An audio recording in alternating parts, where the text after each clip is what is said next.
पति, पत्नी और नौकरानी। शीतल और अभिमन्यु की शादी को 5 साल हो चुके थे, लेकिन अभी तक उनका कोई बच्चा नहीं हुआ था। इसकी वजह से शीतल और अभिमन्यु परेशान रहते थे, लेकिन उन दोनों से ज्यादा परेशान थी शीतल की सास, यानी अभिमन्यु की माँ जानकी देवी। जानकी देवी चाहती थी कि जल्दी से जल्दी उनकी गोद में पोता या पोती आ जाए, और इसीलिए वो अपनी बहू शीतल को लेकर एक दिन हॉस्पिटल पहुंची। डॉक्टर मैडम, जरा ठीक से चेक करके बताइए ना। कई बड़े बड़े डॉक्टर को दिखाया है, लेकिन मेरी बहू माँ ही नहीं बन पाती। मैंने शीतल को बहुत अच्छे से चेकअप किया है। देखिए, बात यह है कि शीतल के अंदर माँ बनने की कैपेसिटी नहीं है। ये आप क्या कह रही हैं डॉक्टर साहब? कोई तो इलाज होगा ना, कोई दवाई दे दीजिए। देखिए, कुछ प्रॉब्लम ऐसी होती है जिनका कोई ट्रीटमेंट नहीं होता। आई एम सॉरी टू से, लेकिन शीतल कभी माँ नहीं बन सकती, क्योंकि उसके यूट्रस में अंदर से ही कुछ प्रॉब्लम है। घर आने के बाद क्या हुआ माँ? कहाँ लेकर गई थी आप शीतल को? अरे कहाँ लेकर जाती, डॉक्टर मैडम के पास ले गई थी, लेकिन तेरी बीवी तो कभी माँ बन ही नहीं सकती। मम्मी जी, इसमें मेरी क्या गलती? अगर अंदर से कोई प्रॉब्लम है तो उसमें मैं भी कुछ नहीं कर सकती। जानती हूँ, ये बात डॉक्टर के मुंह से सुन चुकी हूँ। अब दोबारा मेरे सामने इस बात का गाना मत गा। अरे माँ, परेशान होने की जरूरत नहीं है, हम सोचते हैं ना कुछ। अरे क्या सोचेगा तू? जब डॉक्टर कह चुका है कि तेरी बीवी माँ नहीं बन सकती, तो बता क्या सोचेगा तू? कहाँ से लाएगा बच्चा? माँ, ये तो मैं भी नहीं जानता। अभिमन्यु, क्यों ना हम अनाथ आश्रम से एक बच्चा गोद ले आए? क्या फर्क पड़ता है बच्चा हमारा हो या गोद लिया हुआ? आई बड़ी बातें बनाने वाली। क्या फर्क पड़ता है? अरे क्यों फर्क नहीं पड़ता? मुझे इस वंश को आगे बढ़ाने के लिए मेरे बेटे का खून चाहिए, किसी दूसरे का नहीं। लेकिन माँ, आप जानती हैं कि ये अब पॉसिबल नहीं है। मैं कुछ नहीं जानती। मैं किसी पराये की औलाद को इस घर में अपना पोता या पोती बन के बढ़ता हुआ नहीं देख सकती।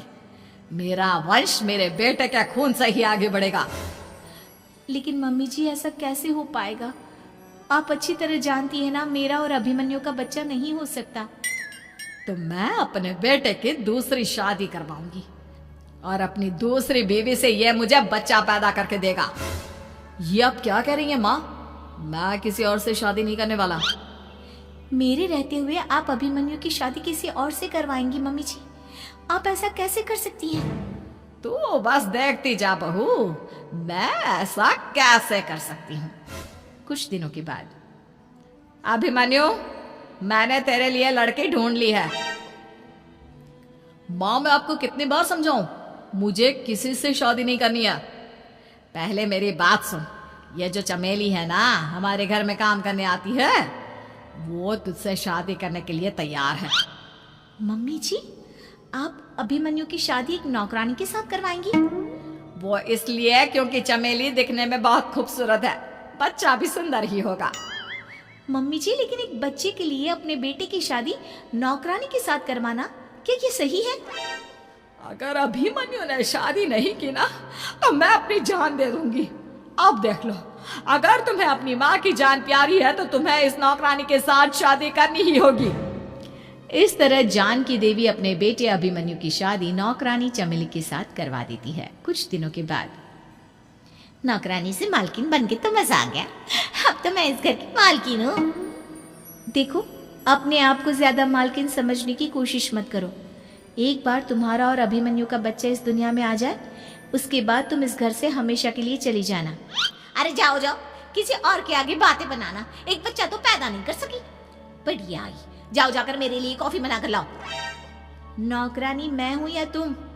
मम्मी जी, देखिए ना शीतल मुझसे किस तरह से बात कर रही है।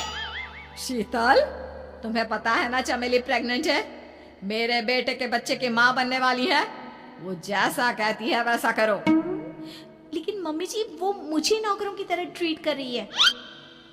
अरे तो करेगी ना, वैसे भी बहू तुम हो किस काम की? एक बच्चा तो पैदा नहीं कर सकती। जाओ अब घर के सारे काम करो और चमेली को आराम करने दो। थैंक यू मम्मी जी, भगवान आपका भला करे। आप नहीं होती तो मैं नौकरानी से महारानी कैसे बनती? देखो, तुम्हें जो चाहिए सब मिलेगा। खूब खाओ पियो, मजे की जिंदगी जियो, लेकिन बस मुझे एक बच्चा पैदा करके दे दो। कुछ दिनों के बाद, मम्मी, बच्चे के लिए आपने मेरी शादी चमेली के साथ करवा तो दी, लेकिन दिन और रात का चैन मिट गया है। सारा दिन शीतल और चमेली की बहस चलती रहती है। अब शीतल को इस घर में रखने से क्या होगा? मैं तो कहती हूँ उसे घर से निकाल दो, है भी किस काम की। मैं ऐसा नहीं कर सकता माँ, वो मेरी पत्नी है, उससे बहुत प्यार करता हूं मैं। तुम्हारी पत्नी चमेली है, चमेली, उससे प्यार करो। अरे तुम्हारे बच्चे को जन्म देने वाली है वो। अभिमन्यु, मैं खुद ही इस घर से चली जाती हूँ।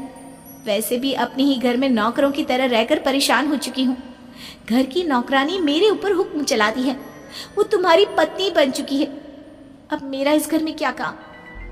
अभिमन्यु के बार बार रोकने पर भी शीतल उस घर से चली जाती है। कुछ दिनों के बाद चमेली एक बच्चे को जन्म देती है। भगवान ने मेरी सुन ली, मेरे बेटे का घर भर गया, उसका अपना बच्चा इस दुनिया में आ गया। मम्मी जी, बच्चे को हाथ लगाने से पहले मेरी एक शर्त तो सुन लो। तुम कहना क्या चाहती हो चमेली? आपकी मम्मी को बहुत शौक था ना अपने पोते को खिलाने का। अब देखो, इस दुनिया में हर चीज की कोई ना कोई कीमत तो होती है। तुम अपनी आधी प्रॉपर्टी मेरे नाम कर दो, बच्चा तुम्हारे नाम। अरे लेकिन मैंने अपने बेटे से तुम्हारी शादी करवाई है, अब ये सौदेबाजी कहाँ से आ गई?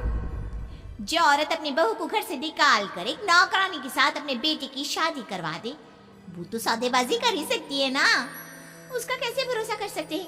मुझे बस आप लोगों की प्रॉपर्टी चाहिए, उसके बाद ही बच्चे को आप हाथ लगा सकते हैं। मैंने कहा था ना मम्मी, आप गलत कर रही हैं। देखिए, उसका नतीजा आपके सामने है। जब शीतल को पता चलता है कि अभिमन्यु और चमेली का बच्चा दुनिया में आ गया है, तो वो अपने घर पहुंचती है। अभिमन्यु, कहाँ है आपका बच्चा? क्या मैं उसे देख सकती हूँ? कुछ भी मत पूछो शीतल, माँ की हुई एक गलती हम लोगों पर भारी पड़ रही है। वो नौकरानी अपनी औकात पर आ गई है और अब हमसे अपनी आधी प्रॉपर्टी मांग रही है, वो भी बच्चे के बदले में। एक बात कहूँ अभिमन्यु, आप उससे कुछ भी देने से मना कर दो। अरे कैसी बात कर रही हो? मेरे बेटे की औलाद है उसके पास, ऐसे कैसे मना कर दे? मम्मी जी, वो अभिमन्यु का बच्चा नहीं है, वो चमेली और उसके बॉयफ्रेंड का बच्चा है। ये तुम क्या कह रही हो शीतल? ये देखिए वीडियो। चमेली और उसका बॉयफ्रेंड आपस में बातें कर रहे हैं कि उन दोनों ने मिलकर आपको बेवकूफ़ बनाया है और अब इस बच्चे के बदले आपसे प्रॉपर्टी भी हड़प लेंगे। हे भगवान, ये मुझसे क्या हो गया? ना तो बच्चा मिला और अपने बेटे की नौकरानी के साथ शादी करवा दी, सो अलग। अब क्या होगा? मुझे माफ कर दो शीतल, मेरी वजह से तुम्हें बहुत तकलीफ हुई है। अभिमन्यु, मैंने कहा ना, उस नौकरानी को उसके बच्चे सहित इस घर से बाहर निकाल दो। लगता है मेरे अभिमन्यु का बाप बनने का सपना अधूरा ही रह जाएगा। अभिमन्यु, अपनी मम्मी से कहो कि परेशान ना हो। आपको याद है एक बार हम एक IVF सेंटर गए थे, मैंने फिर से वहाँ जाकर बात की थी और आपको पता है इस बार मैं प्रेग्नेंट हूँ, क्योंकि हमने वहाँ पर प्रोसीजर करवाया था जिसकी वजह से मैं प्रेग्नेंट हो गई थी और इस बात का पता मुझे बस कुछ महीने पहले ही लगा है। हमारा बच्चा इस दुनिया में आने वाला है अभिमन्यु। मुझे माफ कर दो शीतल बहू, मुझसे बहुत बड़ी गलती हो गई। कोई बात नहीं माँ, लेकिन अब हमें उस धोखेबाज नौकरानी को इस घर से बाहर निकालना है और इस घर की मालकिन को वापस घर लाना है, वो भी अपने बच्चे के साथ।